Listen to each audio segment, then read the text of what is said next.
ओम नमो भगवते वासुदेवाय।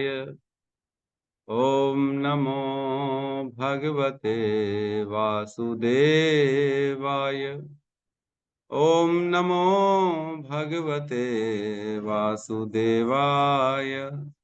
यः स्वानुभावम् अखिलं श्रुतिसारमेकम् आध्यात्मदीपम् अतितीर्षितां तमोऽन्धम् संसारिणां करुणयाः पुराणगुह्यम् तं व्याससूनम् उपयामि गुरुं मुनीनाम्। नारायणं नमस्कृत्य नरं चैव नरोत्तमं देवीं सरस्वतीं व्यासं ततो जयमुदीरये। श्रवणतां स्वकथा कृष्ण पुण्यश्रवण कीर्तिन हृदयन्तस्तो हि अभद्राणि विदुनोति सुहृत् सताम्। नष्टप्रायेषु अभद्रेषु नित्यं भागवत सेवया भगवती उत्तम श्लोके भक्तिर्भवति नैष्टिकी। श्रवणतः श्रद्धया नित्यं गृणतश्च स्वचेष्टितम्। कालेन नातिदीर्घेण भगवान् विशते हृदि कृष्णाय वासुदेवाय देवकी नंदनाय च नंद गोप कुमाराय गोविंदाय नमो नमः। जय श्री कृष्ण चैतन्य प्रभु नित्यानंद श्री अद्वैत गदाधर श्रीवासादि गौर भक्त वृंद। हरे कृष्णा कृष्णा कृष्णा हरे हरे हरे राम राम राम हरे हरे। हरे कृष्णा कृष्णा कृष्णा हरे हरे हरे राम राम राम हरे हरे। हरे कृष्णा कृष्णा कृष्णा हरे हरे हरे राम हरे राम राम हरे हरे। हरे कृष्णा। हरे सभी कृष्ण प्रभु। हरे कृष्ण माता जी, सभी भक्तों का स्वागत है प्रातःकालीन श्रीमद् भागवतम के सत्र में। और कल हमने श्लोक क्रमांक 44 और 45 किए थे। कौन कौन सा किए थे? 43, 44, 45। आज हमको नहीं, 45 कल नहीं किया था हमने। कल हमने 44 तक हुआ था प्रभु जी, 44 तक। 44 तक किया था, है ना? 44 तक हुआ था प्रभु जी। 3 श्लोक किए थे ना कल, 42, 43, 44। जी जी। ठीक ठीक है, तो हम 42, 43, 44 का आज रिवीजन कर लेते हैं। मयूरी माता जी, आप बार बार अनम्यूट क्यों कर दे रही हैं? मैं म्यूट कर रहा हूँ, आप म्यूट अनम्यूट अनम्यूट मत करिए, म्यूट रहने दीजिए। ठीक है। तो 42 में कहते हैं, इस प्रकार उन्होंने पंच तत्वमय स्थूल शरीर को विनष्ट करके प्रकृति के तीनों गुणों में मिलाकर उसे अज्ञानता में मिला दिया और तब उस अज्ञानता को आत्मा या ब्रह्म में विलीन कर दिया जो सर्वदा अक्षय है। इस पे हमने बहुत चर्चा कर ली है। ये थोड़े से टिपिकल टिपिकल चीजें हैं और इसका जो है ना, मतलब कोशिश हमने कल करी, तो ये इसको आप कल के वीडियो में समझ सकते हैं। और 43 में कहते हैं, तत्पश्चात महाराज युधिष्ठिर ने फटे हुए वस्त्र पहन लिए, ठोस आहार लेना बंद कर दिया, वे जानकर गूंगे बन गए और बालों को खोल दिया। इन सबके मिले जुले रूप में वे एक उज्जड़ या वृत्ति विहीन मनोरोगी की तरह दिखने लगे। वे किसी वस्तु के लिए अपने भाइयों पर आश्रित नहीं थे। वे बहरे मनुष्य के समान सब कुछ अनसुना करने लगे। ये सुनने में बड़ा आसान लगता है, लेकिन अगर हम वास्तविक इसके बारे में सोचें, जो युधिष्ठिर महाराज सम्राट है, जिसने पूरा कौरवों का वध करके राजा बने, जो सम्राट बने, पूरे पृथ्वी पर एक छत्र राज था जिनका, ऐसा व्यक्ति जानबूझकर फटे कपड़े पहने, अपने आप को पागल की तरह दिखाए, खाना खाना कम कर दे, है ना, और गूंगा बहरे की तरह बिहेव करने लगे, या एक उज्जड़ मनोरोगी की तरह, पागल पागल की तरह अगर कोई अपने आप को बिहेव करने लगे, तो आसान नहीं है किसी के लिए करना। हर व्यक्ति चाहता है कि मैं अच्छी अच्छी बातें करूं, अच्छे अच्छे शब्द बोलूं, अच्छे से व्याख्या करूं, है ना, अपनी समझदारी दिखाऊं, अपने आप की पोजीशन को दिखाऊं। लेकिन यहाँ पे युधिष्ठिर महाराज ने सब छोड़ के अपने आप को पागल तरह दिखाना चालू कर दिया। इसमें तकलीफ ये है कि एक बार सब छोड़ दिया तो दोबारा प्राप्त करना मुश्किल है। अपने भाइयों का, अपने घर वालों का, सबसे उन्होंने अपने आप को काट दिया। उन्होंने किसी के साथ भी अपना रखा नहीं संबंध, सबके साथ त्याग दिया। क्यों? क्योंकि उनको वैराग्य चाहिए था, अब भगवान की प्राप्ति चाहिए। तो इसी के बारे में आगे के श्लोकों में और वर्णन आता है। 44 में जो है कल हमने पढ़ा, 44 में भी पढ़ा।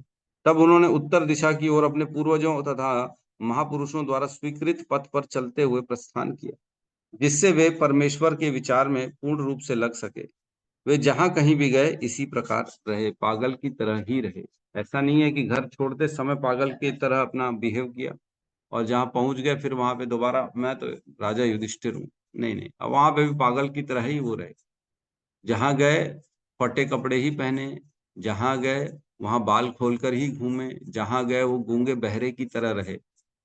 ये इसका उद्देश्य है बताने का। तो पूरा आने वाला जीवन उन्होंने ऐसे ही बिता दिया, है ना? लेकिन इसमें क्या था, अंदर में भगवान का चिंतन चल रहा। एक कथा आती है जो कलकत्ता के एक हाई कोर्ट के जज की कथा आती है। आपने आधे लोगों ने तो सुनी होगी, आधे लोगों ने शायद नहीं सुनी होगी, तो मैं बता रहा हूँ। एक वृंदावन में ना मंदिर है, पागल बाबा मंदिर। पागल बाबा मंदिर, मंदिर है, आज भी है। वहां जाके आप पता कर सकते हैं। तो वो एक जज की कहानी है, वो जज का मंदिर है।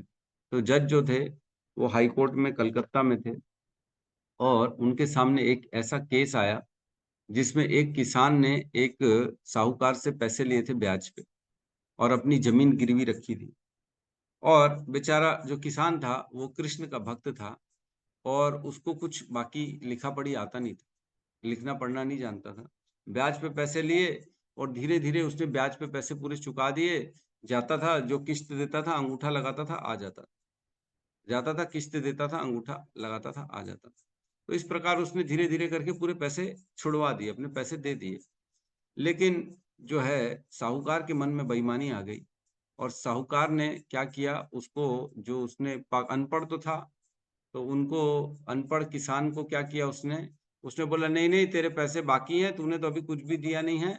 मैं तेरी जमीन, अब तेरी जमीन मेरे नाम पे करो, मेरी मेरी होगी तेरी जमीन।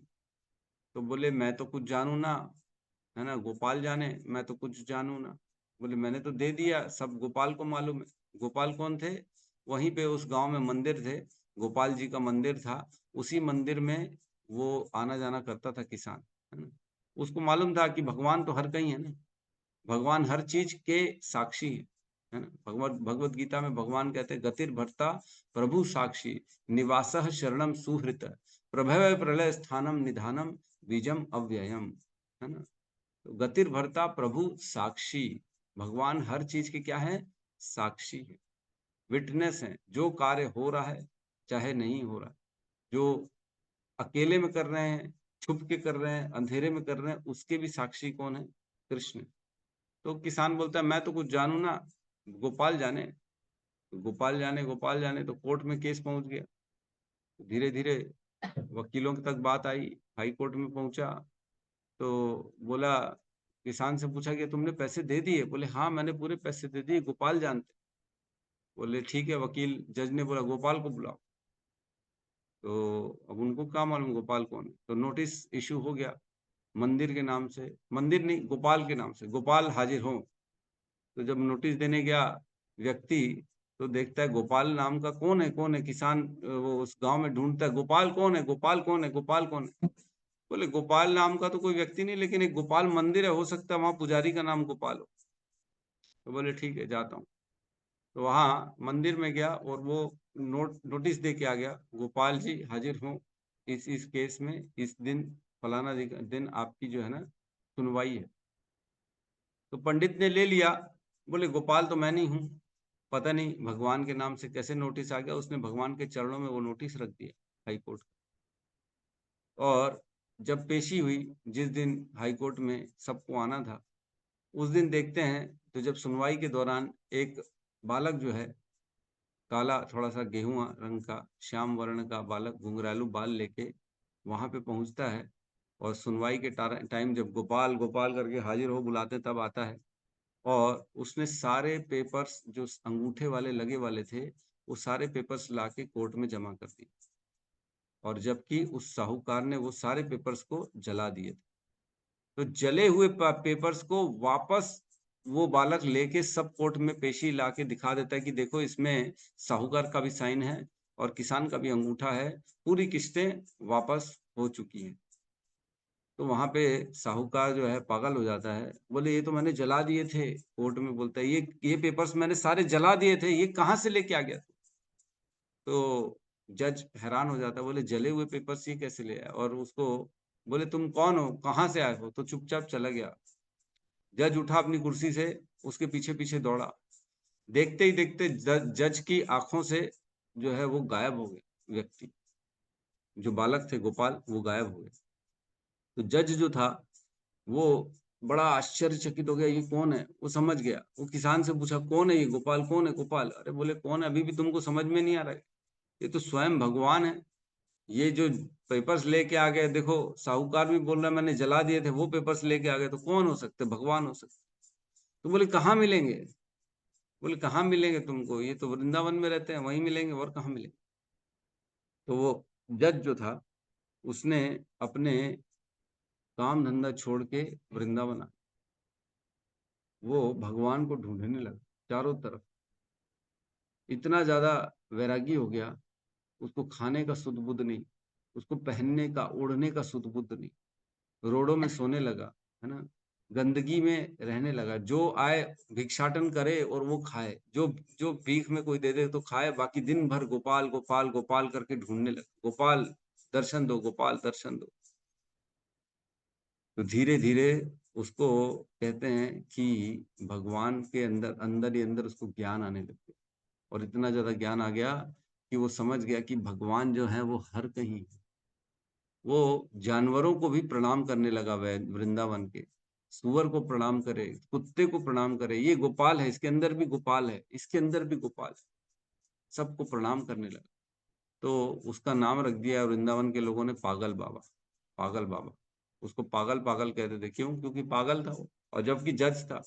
और पागल नहीं था वो, युधिष्ठिर महाराज जैसे पागल की तरह यहाँ बिहेव कर रहे हैं, वैसे ही वो यद्यपि दुनिया के सामने पागल बन के बैठा था, लेकिन वो कृष्ण का भक्त था और कृष्ण का दर्शन करता था। आत्म साक्षात्कार कर चुका था वो। धीरे धीरे उसकी ख्याति बढ़ गई, क्योंकि भगवान चाहते मेरे भक्त की ख्याति बढ़े। जो मेरे शरण में आ गया है उसका नाम होना चाहिए, मेरा नाम नहीं होना चाहिए। तो इतने फॉलोअर्स मिल गए उसको कि आज उसका बहुत बड़ा मंदिर बन गया वृंदावन में, पागल बाबा मंदिर। तो इस प्रकार वो जज की कहानी है, जिसमें वो पागल बन गया और भगवान को उसने प्राप्त कर लिया। तो यहाँ पे बता रहे हैं युधिष्ठिर महाराज ने भी वही रास्ता अपनाया, खुद को पागल घोषित कर दिया, और जहां जा रहे थे पागलों की तरह रह रहे थे, केवल किसके लिए? कृष्ण की प्राप्ति के लिए।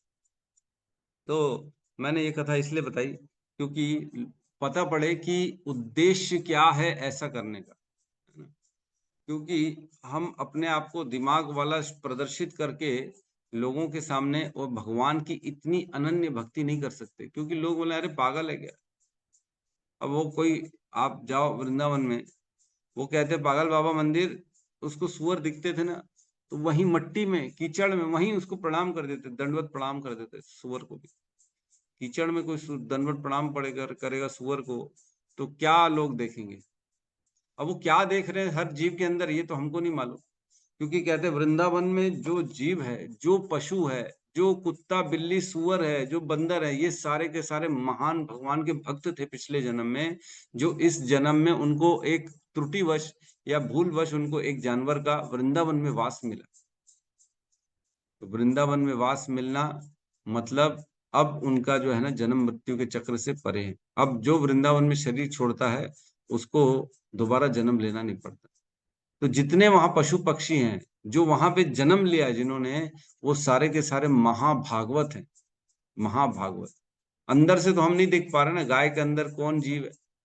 जैसे हम जानते हैं जड़ जड़ भरत जो थे पिछले जीवन में हिरण थे, और हिरण के जीवन में उनको सब याद था। यद्यपि शरीर कौन सा था? हिरण का था, लेकिन उनको सब याद था पूर्व जन्मों का कर्म, भगवान की भक्ति। तो वो आश्रम में जाके बैठ जाते थे और वहां पे भगवान के जो है ना भजन सुनते थे। आश्रम के बाहर हिरण बैठा रहता था, आश्रम के बाहर। तो जानवर के अंदर कौन है ये तो नहीं मालूम ना। आज हमारे सामने कोई कुत्ता आ रहा है, बिल्ली आ रही है, हमको क्या मालूम इसके अंदर कौन सा जीव है। क्या पता पिछले जन्मों का हमारा कोई मित्र हो, हमारे कोई रिश्तेदार हो, पिता, दादा, दादी, मामा, नाना, नानी, कोई भी हो सकता है उसके अंदर। वो देख रहे हैं, वो समझ रहे हैं कि हे मेरे पुत्र, हे मेरे पौत्र, मैं तो वही हूं। लेकिन वो बताएंगे कैसे? बता तो नहीं सकते। हमको क्या है, ये तो पशु है बेचारा, म्याऊं म्याऊं म्याऊं कर रहा है, भौ भौ भौ भौ कर रहा है। अरे भौ भौ कर रहा है, हो सकता है तुम्हारा पूर्व जन्म का दादा हो, तुम्हारा पुराना बिछड़ा दोस्त हो। वो वही दोस्ती निभाने आ रहा है, अंदर ही अंदर बोल रहा है मैं तुम्हारा दोस्त हूँ, लेकिन हम समझ ही नहीं पा रहे और लात मार के भगा रहे हैं उसको। तो ऐसे ही जो होता है ना, सभी जीव के अंदर पूर्व जन्मों का जो वृंदावन में होते हैं वो महाभागवत रहते हैं। उनको वो भगवान की भक्ति करके वृंदावन का वास प्राप्त किया उन्होंने। तो इस भाव से वो सबको प्रणाम करते थे, दंडवत प्रणाम करते थे। ठीक है, तो हम अगले श्लोक में प्रवेश करते हैं, 45 नंबर। ठीक है,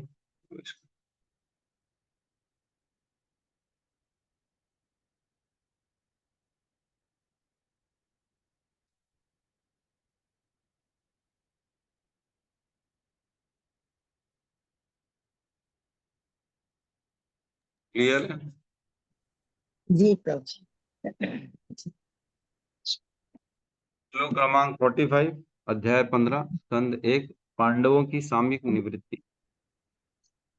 सर्वे तम अनुनिर्जिग्मु सर्वे तम अनु निर्जग्मुर प्रातर्कृत निश्चया भ्रातरः कृतनिश्चया कलीना धर्म मित्रेण कलीना धर्ममित्रेण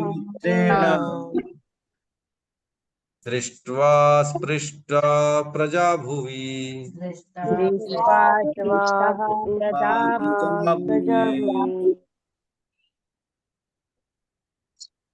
सर्वे तम अनु निर्जग्मुर सर्वे जगमुन् भ्रातरः कृतनिश्चयः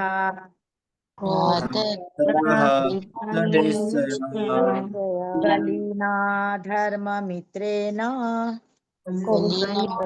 धर्ममित्रेण दृष्ट्वा स्पृष्टः प्रजाभुवि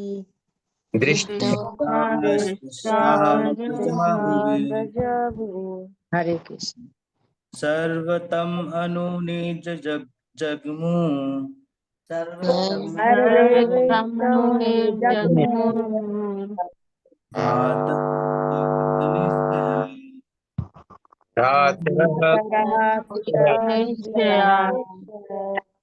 कलीना अधर्ममित्रेण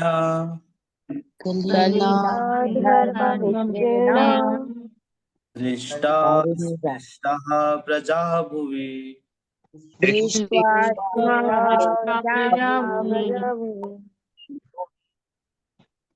अनुवाद। महाराज युधिष्ठिर के छोटे भाइयों ने देखा कि कलयुग का पूर्व से ही संसार भर में पदार्पण हो चुका है और राज्य के नागरिक पूर्व से ही अधर्म द्वारा प्रभावित हैं। अतः उन्होंने अपने बड़े भाई के चरण चिन्हों का अनुगमन करने का निश्चय किया। ओम ज्ञानतिमिरन्धस्य ज्ञानांजन शलाकया चक्षुरुन्मीलितं येन तस्मै श्री गुरुवे नमः। श्री चैतन्य मनोभीष्टं स्थापितं येन भूतले स्वयं रूपः कदा मह्यं ददाति स्वपदान्तिकं। वन्देऽहं श्रीगुरु श्रीयुतपदकमलं श्रीगुरून् वैष्णवांश्च श्रीरूपं सागरजातं सहगण रघुनाथान्वितं तं सजीवं साद्वैतं सावधूतं परिजन सहितं कृष्ण चैतन्य देवं श्री राधा कृष्ण पादान् सहगण ललिता श्री विशाखान्वितांश्च। हे कृष्ण करुणा सिंधु दीनबंधु जगतपते गोपेश गोपिका कांता राधा कांत नमस्तुते। तप्त कांचन गौरांगी राधे वृंदावनेश्वरी वृषभानुसुते देवी प्रणमामि हरिप्रिये। वाञ्छाकल्पतरुभ्यश्च कृपा सिन्धुभ्य एव च पतितानां पावनेभ्यो वैष्णवेभ्यो नमो नमः। नमो विष्णुपादाय कृष्णपृष्ठाय भूतले श्रीमते भक्तिवेदांत स्वामी इति नामिने। नमस्ते सरस्वते देवे गौरवाणी प्रचारिणे निर्विशेष शून्यवादी पाश्चात्य देश तारिणी। जय श्री कृष्ण चैतन्य प्रभु नित्यानंद, श्री अद्वैत गदाधर श्रीवासादि गौर भक्त वृंद। हरे कृष्णा कृष्णा कृष्णा हरे हरे, हरे राम राम राम हरे हरे। हरे कृष्ण। तो यहाँ पे बता रहे हैं श्लोक क्रमांक 45 में, यहाँ कह रहे हैं सर्वे तम अनु निर्जग्मु। सर्वे मीन्स सभी, कौन सभी? युधिष्ठिर के जो भाई हैं पांचों, युधिष्ठिर और उनके 4 भाई, सर्वे बाकी सभी लोग, तम अनु निर्जग्मु। जब युधिष्ठिर को देखा तो उन्होंने क्या किया? युधिष्ठिर को ही फॉलो किया। जो युधिष्ठिर करेंगे वही हम भी करेंगे। मतलब भीम हो, अर्जुन हो, नकुल और सहदेव है, उन्होंने देखा कि हमारा बड़ा भाई क्या कर रहा है, वो पागल हो गया है, वो ऐसा बिहेव कर रहा है, तो बाकी सब ने भी क्या किया, हम भी वैसे ही करेंगे। इस पे हम चर्चा करेंगे। फिर कह रहे हैं भ्रातर कृत निश्चय, वही बता रहे हैं कि कार्यों को बराबर एज इट इज उन्होंने भी निश्चय किया कि हम भी युधिष्ठिर महाराज को ही फॉलो करेंगे, है ना। पीछा करते, उन्होंने पहले पीछा किया अपने भाई का और उन्हीं के पद चिन्हों को फॉलो किया, उन्हीं ने जो कार्य किया उनको भी इन्होंने सेम एज इट इज किया।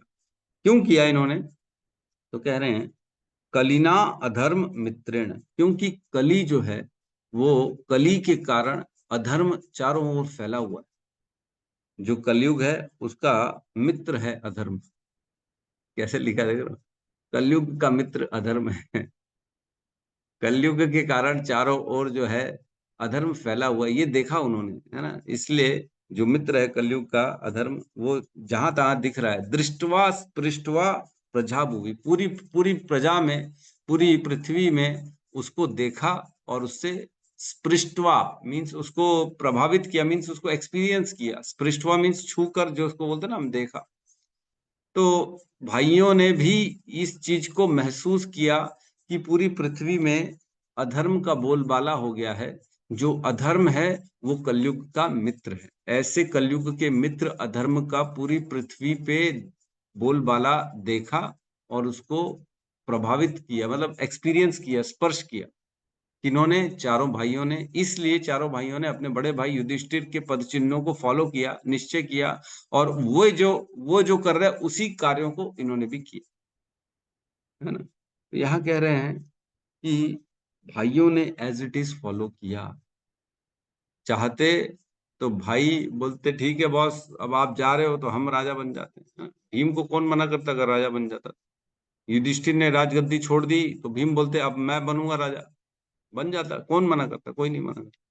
लेकिन यहाँ दिखा रहे हैं कि युधिष्ठिर महाराज ने सीधा अपने पौत्र परीक्षित महाराज को राजा बनाया और जंगल में जाने का निश्चय किया पागल बन के। तो भाइयों ने भी उनका अनुगमन किया। भाइयों ने भी एक बार रोका नहीं कि नहीं नहीं, क्या बड़े भैया, पूछ भी नहीं सकते हो आप, तो सीधा परीक्षित को राजा बना दिए। हम भी तो बन सकते हैं राजा, अगर आपको जंगल जाना ही तो हम राजा बन जाएंगे, उसमें क्या है। परीक्षित क्या करेगा, छोटा बच्चा है वो, तो ये बोल सकते हैं। लेकिन नहीं बोला, उन्होंने एज इट इज अपने भाई को फॉलो किया। उन्होंने भी यही सोचा। एक्चुअल में देखा गया था, पांडव, पांचों के पांचों पांडव भगवान कृष्ण के बहुत बड़े भक्त थे। यद्यपि दिख रहा है कि वो पांडव हैं, लेकिन वो भगवान के महान भक्तों में से एक। तो मैंने पहले ही बताया, जब भगवान के भक्त आते हैं इस संसार में तो उनको बाकी सारा विस्मरण हो जाता है, लेकिन ये स्मरण रहता है कि हम कृष्ण की सेवा के लिए आए हैं, कृष्ण को तुष्ट करना यही हमारा उद्देश्य है। मच्चित्ता मद्गत प्राणा बोधयन्तः परस्परम कथयन्तश्च माम नित्या तुष्यन्ति च रमन्ति च। 10.9 इसमें कहते हैं कि मत चित्ता, जिनका चित्त मुझ में लगा हो, मदगत प्राणा, जिन्होंने अपने प्राण मेरे को, मुझ में अपने प्राण फंसा दिए। कहते हैं ना माँ का प्राण किसमें? बच्चे में। वैसी मत चित्ता मदगत प्राणा, जिनके प्राण मुझी में फंसे हुए। बोधयन्तस परस्परम, आपस में क्या करते हैं? मेरी बातें करते हैं। कथयन्तश्च माम नित्यम, और हमेशा मेरी कथाओं का नित्य श्रवण कीर्तन करते रहते हैं, मेरी कथाओं आपस में बात करते रहते हैं। उससे क्या होता है? तुष्यन्ति च रमन्ति च, उसी में तुष्ट रहते हैं और उसी में रमण करते रहते हैं, मेरी बातों में, मेरी कथाओं में। ऐसे जो भक्त होते हैं वो मुझे बड़े प्रिय हैं भगवान के। तो पांडव जो हैं वो भगवान के ऐसे ही भक्तों में से एक हैं। तो यहाँ कह रहे हैं कि सनातन धर्म के नियमानुसार आधी आयु बीत जाने पर गृहस्थ जीवन से विरक्त होकर मनुष्य को आत्म साक्षात्कार में प्रवृत्त होना चाहिए। तो जब आधी आयु निकल जाती है व्यक्ति की, तो उसको अब भगवान की प्राप्ति के लिए प्रयास करना चाहिए। ये सनातन धर्म का उद्देश्य है। लेकिन लोग सनातन धर्म को फॉलो ही नहीं करते हैं। वो लोग तो कैटव धर्मों में फंसे हुए हैं, अपने अपने धर्म में। नहीं नहीं, आखिरी तक, मरते दम तक हम क्या करेंगे? पैसे कमाएंगे। मरते दम तक क्या करेंगे? केवल भोग करेंगे। मैं ही राजा बना रहा हूँ। 80-80, 90-90 साल के भी हम देखते हैं बुढ़े लोग, उनको प्रधानमंत्री की गद्दी, सीएम की गद्दी छूट नहीं रही उनसे। हैं?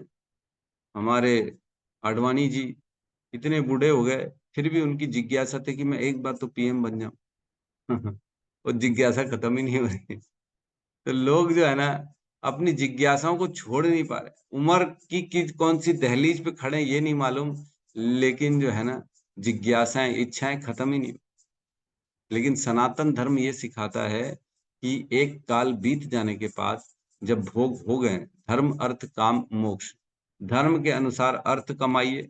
हाँ, जो अर्थ मीन्स पैसा, धर्म के अनुसार अर्थ कमाइए और अर्थ से भोग कर लीजिए। भले कोई दिक्कत नहीं, भोग करिए, आपकी जो इच्छा है वो प्राप्ति करिए, लेकिन धर्म के अनुसार होना चाहिए। वो धर्म के अनुसार अर्थ भी होना चाहिए, धर्म के अनुसार भोग भी होना चाहिए। दोनों धर्म के अनुसार होना चाहिए। उसके बाद मोक्ष के लिए प्रयास करना चाहिए। ये सिखाया गया। 4 पुरुषार्थ बताए गए हमारे सनातन धर्म में: धर्म, अर्थ, काम और मोक्ष।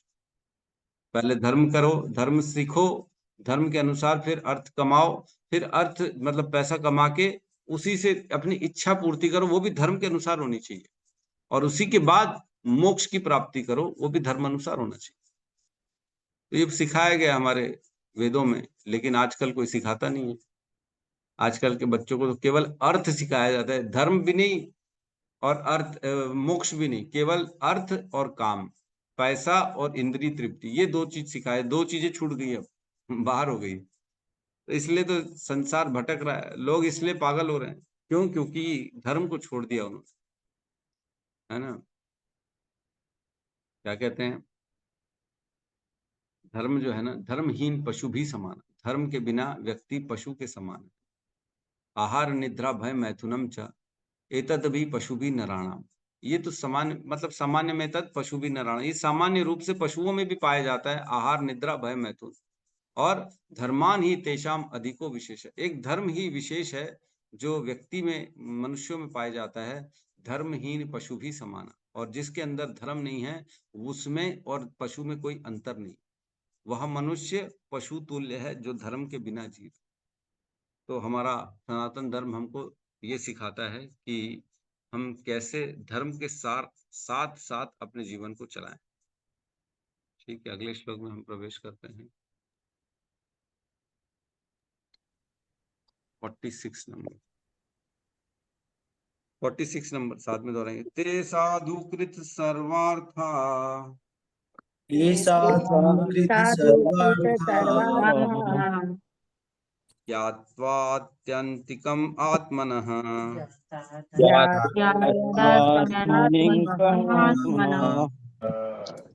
मनसा धारयामासुर्वे, नहीं सॉरी,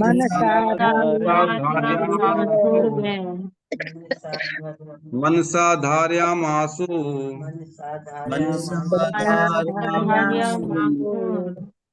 वैकुंठ चरणाम्बुजम्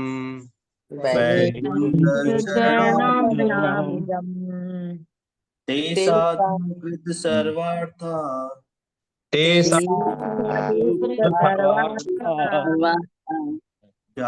ज्ञात्वा आयन्तिकम् आत्मनः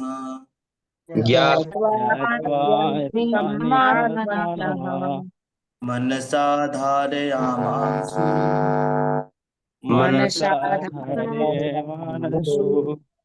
वैकुंठचरणम् अम्बुजम्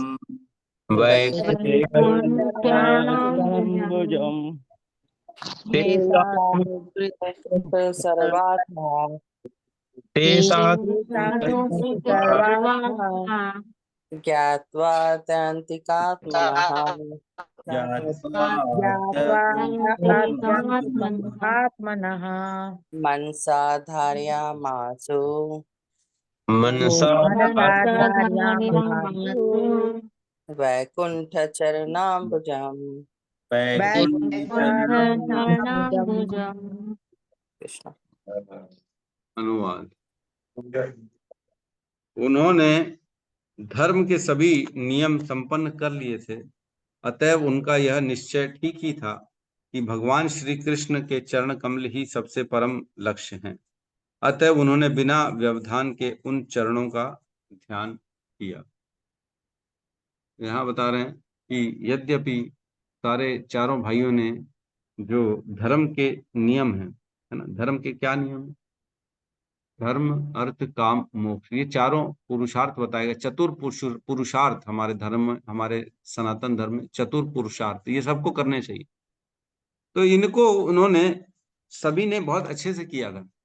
धर्म उनके पास था, अर्थ भी बहुत था, काम इच्छाएं भी वो पूरी करते थे, धर्म के अनुसार अपनी इच्छा पूर्ति करते थे, और मोक्ष तो उनके पास था ही था क्योंकि वो महान भक्त थे भगवान के। तो उनको ये सब मालूम था, चारों के बारे में पूरा नॉलेज था। तो ये हम श्लोक देखते पाते। ते साधुकृत सर्वार्था, ते मीन्स वे सभी के सभी चारों भाई, साधुकृत सर्वार्था मीन्स बहुत अच्छे से किया उन्होंने, सर्वार्था मीन्स चार पुरुषार्थ, जो साधुओं के द्वारा वचन है जो बताया गया है चार पुरुषार्थ, उसको उन्होंने अच्छे से किया था। ज्ञात्वा आत्यांतिकम आत्मनः, जीव के चरम लक्ष्य को जाना। वो ये जानते थे कि जीव का परम लक्ष्य क्या है, वो जानते थे। ज्ञात्वा, वो उनको मालूम था, जानकर। अब कैसे जानकर, इसके बारे में हम चर्चा करेंगे, है ना। पहले पढ़ लेते हैं। फिर क्या किया? मनसा धार्यमासो, मन में धारण किया। क्या धारण किया? उन्होंने चारों ने मन में केवल और केवल क्या धारण किया? वैकुंठ चरणाम्बुजम।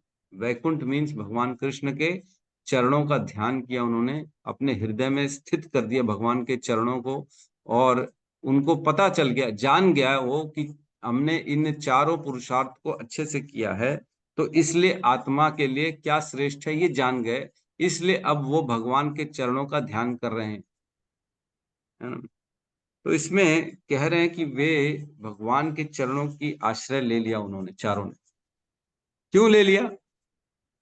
ये जान गए। कैसे जान गए? तो इसके तीन चार अर्थ निकलते हैं, हम एक एक अर्थ को लेते हैं। पहले बता रहे चार पुरुषार्थ किया उन्होंने, धर्म अर्थ काम मोक्ष। तो धर्म अर्थ काम मोक्ष जब किया तो उनको पता चल गया कि धर्म अर्थ काम मोक्ष में कुछ भी नहीं है, ये बेकार है, तुच्छ है, ये सब कुछ व्यर्थ है। धर्म अर्थ काम मोक्ष बेकार है, इसमें कुछ भी नहीं रखा है, ये समझ गए और उन्होंने भगवान के भक्ति करना स्टार्ट, ये समझ गए। तो पहला अनुवाद, पहला अर्थ ये निकला कि करने से बाद उनको समझ में आ गया कि ये बेकार है। कई बार होता है ना, हम जाते तो हैं, बड़ा सुन के अच्छा अच्छा अच्छा है, बाद में पता बेकार है, तो कोई काम का नहीं। तो वैसे ही पता पड़ेगा। फिर उसके बाद दूसरा अर्थ निकलता है कि कई बार जो हम कार्य करते हैं ना, उस कार्य को करते करते रहने से उस कार्य के ज्ञान को प्राप्त करते हैं हम, धीरे धीरे धीरे धीरे, है ना। ऐसा होता है ना, पहले जानकारी नहीं रहती है, लेकिन जब करते रहते तो धीरे धीरे धीरे रियलाइजेशंस आना चालू हो जाते हैं काम के। तो जिस काम में प्रवेश करते हैं उसका पूरा ज्ञान आ जाता है। तो ऐसे ही चार पुरुषार्थ का काम उन्होंने बहुत किया, बहुत किया, धीरे धीरे उनको आगे की उन्नति मिलने लगी और ज्ञान बढ़ना चालू होगा, और उनको समझ में आ गया कि इन चार पुरुषार्थ के आगे एक पंचम पुरुषार्थ है जो कि भगवान की भक्ति है। इसलिए क्या किया उन्होंने, और ग्रोथ हो गई उनकी, और ग्रोथ करके वो पंचम पुरुषार्थ भगवान की भक्ति के स्तर तक पहुंच गए, और उन्होंने भगवान के चरणों का शरण ग्रहण कर लिया। दूसरा अर्थ ये निकलता है। और तीसरा अर्थ ये निकलता है, धर्म अर्थ काम मोक्ष, यद्यपि ये चार पुरुषार्थ पांडवों के अधीन थे, ये धर्म अर्थ काम मोक्ष, ये चार पुरुषार्थ पांडवों के अधीन थे। ये तो बचपन से इन्होंने एक काम किया है, और भगवान के भक्त बचपन से, इनको सब मालूम है, ये इनके अधीन थे, इसलिए इनमें आसक्ति ना डालकर उन्होंने इसका त्याग कर दिया। थोड़ा थोड़ा डिफरेंस है सब में, हल्का फुल्का डिफरेंस है। अगर समझेंगे तो बहुत इजी है। बाकी स्वीकार तो कर लिया उन्होंने भक्ति, लेकिन इसमें बता रहे हैं कि ये जानकर, कैसे जाना, ये यद्यपि इनके अधीन थे, इन्होंने पूरा जीवन, सब इनको कौन मना करता, काम भी था इनके पास, अर्थ भी था, धर्म भी था, मोक्ष भी था इनके पास, सब था, वो अधीन थे, लेकिन अधीन थे इसलिए इन्होंने इनको त्याग कर दिया। कोई भी व्यक्ति त्याग नहीं कर पाता है अपने अर्थ को, अपने काम की इच्छाओं को, कौन त्याग कर पाता है, कोई नहीं कर। और उन्होंने एक और तरह से इसको बताया गया है कि धर्म अर्थ काम मोक्ष को पूरा करके समझ गए कि ये चार विधियों का कोई अंत नहीं है ना। जब धर्म अर्थ काम मोक्ष ये कर रहे थे तो समझ गए कि इनका तो एंडलेस है, ये काम कभी एंड होता है क्या, इच्छाओं का कभी खत्म नहीं होता। किसी के पास पैसा है, अगर उसके बाद एक बहुत ज्यादा पैसा है तो क्या वो रुक जाता है अब कि ठीक है अब तो बहुत कमा लिया, अब कमाना नहीं है मेरे को। या किसी के अंदर की कामनाएं हैं, वो कामनाएं उसकी बड़ी इच्छाएं हो रही, इच्छाएं हो रही, क्या इच्छाएं कभी खत्म होती, कभी खत्म नहीं होती, बढ़ती चली जाती, बढ़ती चली जाती, कभी खत्म नहीं होती। तो जब ये चारों को वो संपन्न कर रहे थे तो ये समझ गए कि ये अनलिमिटेड है, ये रिकरिंग है, ये तो बढ़ती चली जाएगी, बढ़ती चली जाएगी, इसमें फंसे रहेंगे तो फंसते चले जाएंगे, इसका कभी अंत नहीं होने वाला है, इसलिए इसका त्याग कर दिया। तो ये जानकर कि धर्म अर्थ काम मोक्ष का अंत नहीं है, ये तो चलता रहेगा जीवन, और जीवन इसी के कारण फिर बढ़ते चले जाएंगे, तो इसका इन्होंने त्याग कर दिया और भगवान के चरणों का ध्यान किया। तो इस प्रकार चारों पांडवों ने अपने बड़े भाई युधिष्ठिर महाराज के पद चिन्हों का अनुगमन किया। तो इसमें भगवत गीता के 7.28 नंबर श्लोक का वर्णन है ना। इसमें कहते हैं कि जिन्होंने पूर्व जन्म में सत्कर्म किए हैं और जो समस्त पाप कर्मों के फलों से मुक्त हो चुके हैं, वे ही भगवान श्री कृष्ण के चरण कमलों में अपने आप को एकाग्र कर सकते है ना। तो श्लोक क्या है, उसमें कहते हैं कि जिनके पूर्व जन्मों के पाप खत्म हो चुके हैं ना, क्या श्लोक है मैं भूल रहा हूँ, जनानाम पुण्य कर्मणा ते द्वंद्व मोह निर्मुक्ता भजते माम दृढ़वता, है ना, क्या था श्लोक है, शुरुआत के वर्ड में भूल रहा एकांत त्वंतगतम पाप। ये शाम, यस, ये शाम तू अंत गतम पापम। बहुत बहुत धन्यवाद प्रभु जी का। ये शाम तू अंत गतम पापम जनानाम पुण्य कर्मणा ते द्वंद्व मोह निर्मुक्ता भजते माम दृढ़वता। तो जिनके पापों का अंत हो गया है और जिनके पुण्य कर्मों का उदय हो गया है ना, जिनके जीवन में पाप खत्म हो चुके हैं और पुण्य कर्म का उदय हो गया है, वे लोग जो होते हैं ना, ते द्वंद्व मोह निर्मुक्ता भजते माम दृढ़वता, वो द्वंद्व और मोह से परे हो जाते हैं। और भगवान कहते हैं कृष्ण की, वे मेरी शरण में और मेरी भक्ति में दृढ़ता से लगते हैं, संकल्प के साथ लगते हैं, एकदम निश्चय होके। तो द्वंद्व और मोह क्या है, द्वंद्व ये है कि करना चाहिए कि नहीं करना चाहिए, है ना। शिव जी बड़े, कृष्ण जी बड़े, ब्रह्मा जी बड़े कि कृष्ण जी बड़े, है ना, हमारे गुरु जी बड़े कि इस्कॉन के गुरु जी बड़े, द्वंद्व में फंसा हुआ है। ये वाली भगवत गीता पढ़ूं कि वो वाली भगवत गीता पढ़ूं है कि नहीं, कौन सा नाम जप करूं, हरे कृष्ण महामंत्र जप करूं कि राधा राधा नाम जप करूं, या तो और ही ओम नमः शिवाय का जप करूं या ओम ओम करूं, क्या करूं। द्वंद्व, द्वंद्व मीन्स ड्युअलिटी, दो के बीच में फंसा हुआ है, ये करूं वो करूं, ये करूं वो करूं, ये करूं वो, फंसा हुआ है। और मोह किस बात का है, मोह इस बात का है कि मैं शरीर हूं, अपने आप को शरीर से आइडेंटिटी मिला लेता है और उसको लगता है अरे नहीं मैं ये कैसे छोड़ सकता हूँ, अपने घर को कैसे छोड़ सकता हूँ, अपने कर्तव्यों को कैसे छोड़ सकता हूँ, मैं, मेरे ऊपर जो दायित्व है वो तो मेरे को निभाने ना। तो जब ये भावना आ जाती है कि करने वाला मैं हूँ, मेरी जिम्मेदारी है, करता मैं हूँ और फल भोगता सारा मेरा परिवार है, इस तरह की जो भावनाएं हैं, द्वंद्व मोह, मोह में फंसा हुआ है, मेरे बिना इनका क्या होगा, है ना, या मैं, मेरी पदवी का क्या होगा, मैं इतना महान बन चुका हूँ या मैंने इतना एकत्रित किया हुआ, इसके बिना मैं कैसे रह सकता हूँ, है ना, जो भी कमाया है जीवन में, नाम प्रतिष्ठा धन संपत्ति परिवार, उसके मोह में फंसा हुआ है व्यक्ति, उसको ये लग रहा है कि मैं शरीर हूं और शरीर से संबंधित सारी चीजें मेरी। तो इस मोह में और द्वंद्व में फंसा रह जाता है। लेकिन जो जिनके पापों का क्षय हो चुका है, जिनके पुण्यों का उदय हो गया है, वो इसको लांघ जाते हैं, द्वंद्व और मोह से ऊपर उधर चले जाते हैं, और वो भगवान कृष्ण की भक्ति को निश्चय एकदम मतलब पक्का करके उसमें लग जाते हैं। दृढ़ व्रता, दृढ़ एकदम व्रत लेके अब तो कृष्ण 16 माला प्रसाद एकादशी और कुछ नहीं।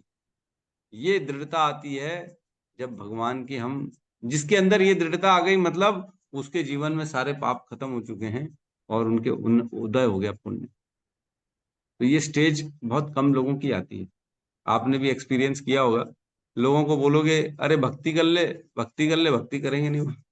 अरे नहीं नहीं, हम शिव जी के, शिव जी महान है, शिव जी उपासक है, हम तो ब्रह्मा जी को, हम तो गणेश जी को मानते हैं, हम तो दुर्गा देवी से बढ़ के तो कोई है ही नहीं।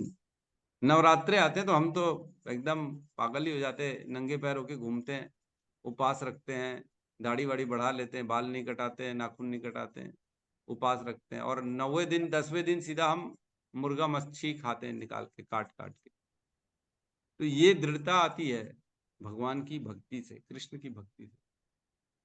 तो कृष्ण की भक्ति जो कर रहा है मतलब वो बहुत चुनिंदाओं में से एक है। मनुष्याणाम सहस्त्रेषु किश्चित यतति सिद्धते यतताम अपि सिद्धानाम किश्चित वेति माम तत्व।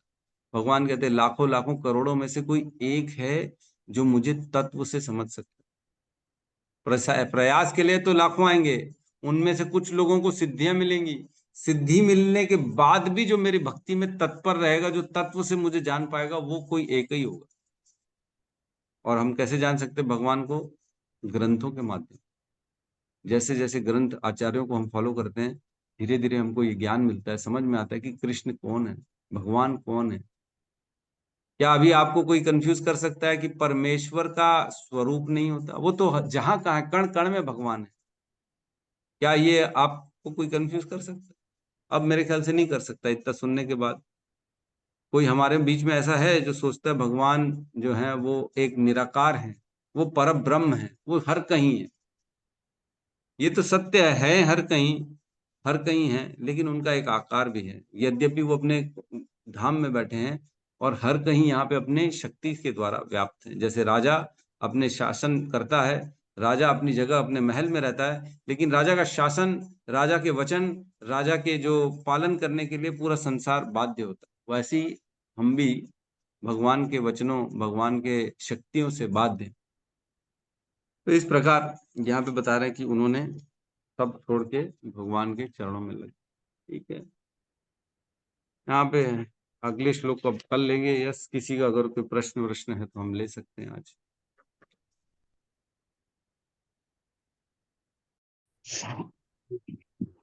हरे कृष्णा हरे कृष्णा हरे कृष्णा हरे कृष्णा हरे हरे राम हरे हरे राम राम राम राम हरे हरे राम राम हरे हरे समस्त भक्त समस्त वृंद भक्तवृंद की की जय। जय सद्गुरु श्रील प्रभुपाद की की जय। जय। जय गौर प्रेमानंदे। हरि हरि बोल। हरे हरे हरे कृष्णा हरे कृष्णा प्रभु जी, सागर प्रणाम। हरे कृष्णा प्रभु जी, दंडवत प्रणाम। बहुत बहुत हरे धन्यवाद कृष्ण प्रभु जी आपका। हरे कृष्णा माता जी, धन्यवाद माता जी। हरे कृष्णा प्रभु जी। हरे